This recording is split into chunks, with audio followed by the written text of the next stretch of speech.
From Flat Top Mountain here in southern West Virginia, this is the Allegheny Front Almanac.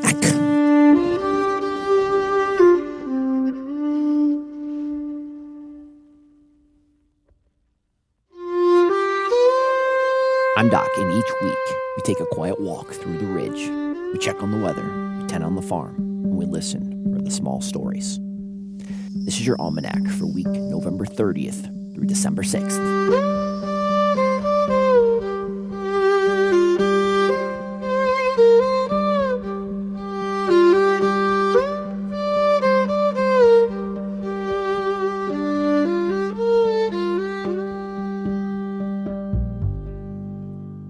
This week carried a bittersweet kind of weight. Penelope, a sister's cat, one born the same year of Rascal, both from the same old Mavis Manor matriarch. Though they weren't littermates, they were siblings. Together, they mark the first generation of cats who grew up alongside us here in the early days. Guys, losing Penelope feels like closing a chapter we didn't realize was nearly its end. When an old animal they've had walk with you for decades slips away, the house takes a particular kind of quiet. It's not empty, but it's reflective. Like the land itself is taking a pause. Penelope, she was born here in West Virginia, part of the original Mavis Manor line, but she spent many, many years up in Ohio with my sister. She was my sister's first cat as an adult. She came home back to the mountains only a little while ago, settling into the familiar routines of the house just long enough to remind us how deeply woven she is in this place. Then winter arrived with teeth this week. Start off by dropping 6 to 8 inches of snow across the ridge. Enough to soften the hush of the world in that white coating. The barn crew, ducks, chickens, guineas, all the usual characters. They weathered it with the kind of grit only Appalachian animals seem to have. They puffed up, tucked in, and carried on like nothing unusual happened. And in the midst of all this stillness, back behind the barn, a small miracle tucked behind the barn in this evergreen thicket was a woodcock or a timberdoodle. Stood there in the fog like they owned the place. This is the first sighting ever of a woodcock on the property. After years of building habitat and restoring these little wild corners, creating edge, seeing that bird felt like nature leaned in close and whispered, "Doc, you're on the right path." Down in the soil, I dug up a crop I'd forgotten, but I was excited to try. Peanuts. And now I can officially confirm with scientific authenticity in muddy hands that peanuts do indeed grow underground. Oh, the Honda Element remained stubborn, but the winter chores kept us busy, way too busy to think about that. Cold mornings, heavy snow, usually scrambling a lot on the first snowfall. All in all, it was a week of endings, beginnings, small wonders, quiet griefs, and a kind of week the land holds gently without ever even saying a word.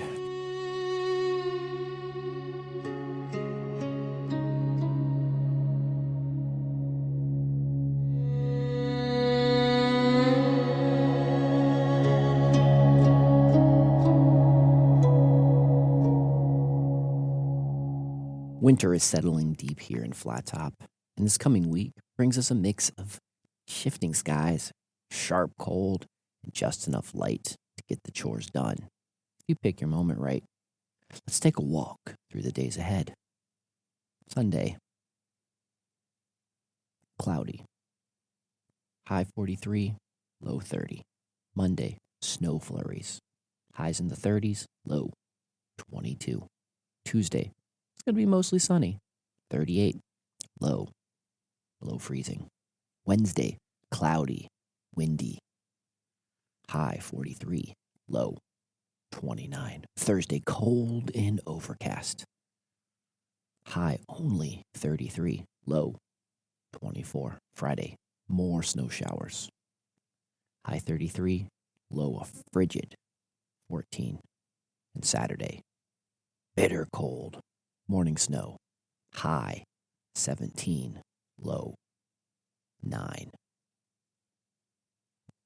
Sunday, Tuesday, and early Wednesday look like your best days to be outside. Friday and Saturday, winter digs in hard, and bitter cold returns.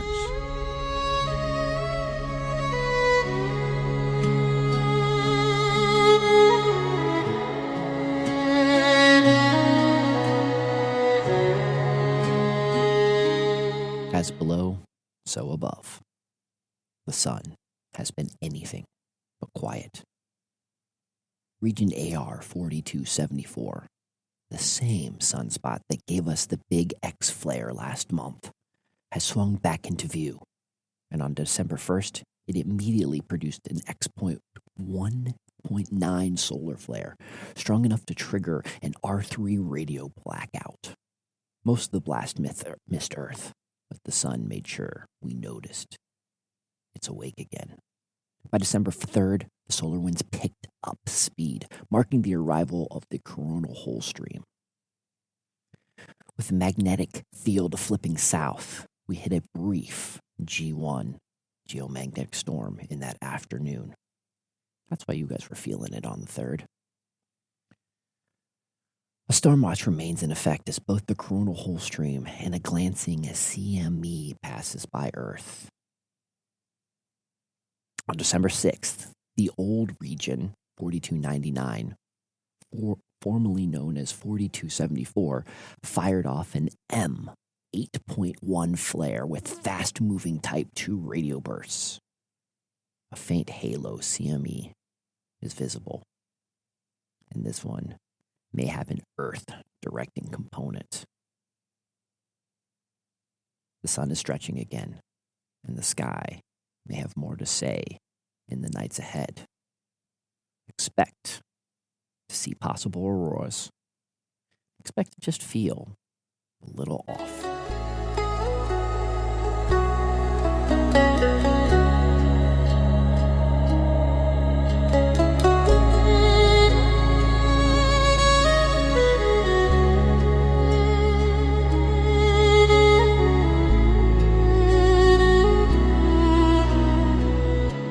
The ridges and the hollers have been quiet. Winter tends to tuck people indoors, where the coffee is hot and the stories run long. But even in the quiet, we can still feel the community hum. It's the time of year when everyone's doing what they can to brighten up these dark days. The talk this week is the Princeton Christmas Parade. I'll be marching for the Camp Creek Foundation as the Candy Cane Man. Absolute proud moment for our little community crew. If the weather holds out, I hope to see you there.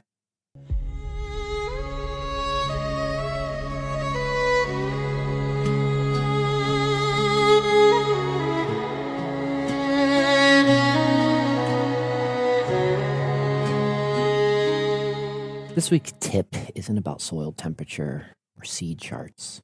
It's about something quieter and honestly, a little harder for most of us to practice. Gratitude. Winter slows everything down. The garden rests, the animals tuck in, land pulls a blanket over itself and asks us to breathe a little slower. And in that slowing, we're invited to reflect on the work we've done, on the pieces we've carried, and the people who walk beside us. So this week, I want to offer a winter gratitude practice. Nothing formal, just real. Gratitude for the land. Be thankful for whatever patch of earth you tend, whether it's a whole farm or one stubborn houseplant in the kitchen window. The land gives. Warm days between cold snaps, quiet mornings, after the snow, moments of stillness where you can hear yourself think. Gratitude starts by noticing those gifts. Gratitude for the animals. Be grateful for the creatures that trust you. Maybe ducks that greet you in the morning. Chickens puffing up like winter balloons. And rabbits tuck away in their warm hay. Maybe it's your trusty dog. Or that cat that goes on long walks with you. When an animal trusts you, that's a quiet kind of blessing. Gratitude for work. Even the hard chores, the freezing buckets, the cold fingers, the late night barn checks. They shape us. Gratitude turns hard work into meaningful work. Gratitude for the people. Winter is when we really notice who shows up. Friends who help, neighbors who check in, family who holds a space when things get heavy, confusing, and our friends that are no longer walking with us. As community grows best in the cold, when people lean a little on each other. Gratitude for the difficult stuff. Gratitude for the challenges, not because they're easy, because they teach. Winter shows us who we are. Gratitude helps us carry the hard things with grace. Let gratitude be part of your homesteaded toolkit, part of your everyday life. From the warm days, the trusted animals, the quiet land, the challenges, the people beside you, winter teaches us to notice the true abundance in the small things.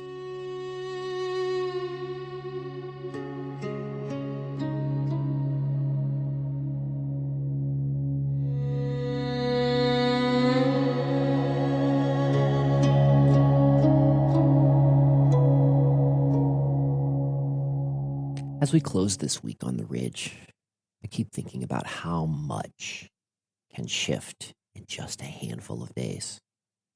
We start with loss, saying goodbye to Penelope, one of the old spirits of this place, a cat who carried nearly 20 years of stories in her paws.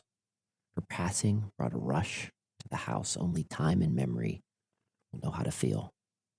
Then winter came in hard, laying down 6, 7 inches of snow, the kind that softens everything, the fences, the footpaths, the grief. Snow, it has a way of slowing the world down to be at pace with the heart. And right in the middle of the stillness, the land offers us a blessing.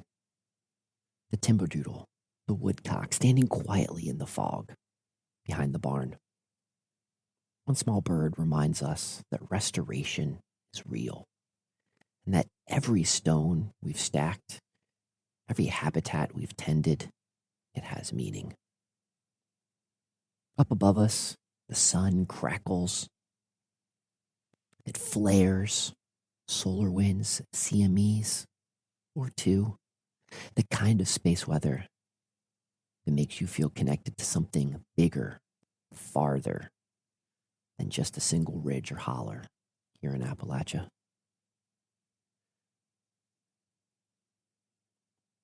Throughout the ridges and the hollers, the talk has been all about Christmas cheer. From Camp Creek getting ready for the first parade, me wandering around the house trying to find a candy cane outfit. Like a kid with too much caffeine. The little joys go a long way this time of year. And through it all, the loss, the wonder, the chores, the cold, this week has held a kind of quiet tenderness. A reminder that the land doesn't rush us.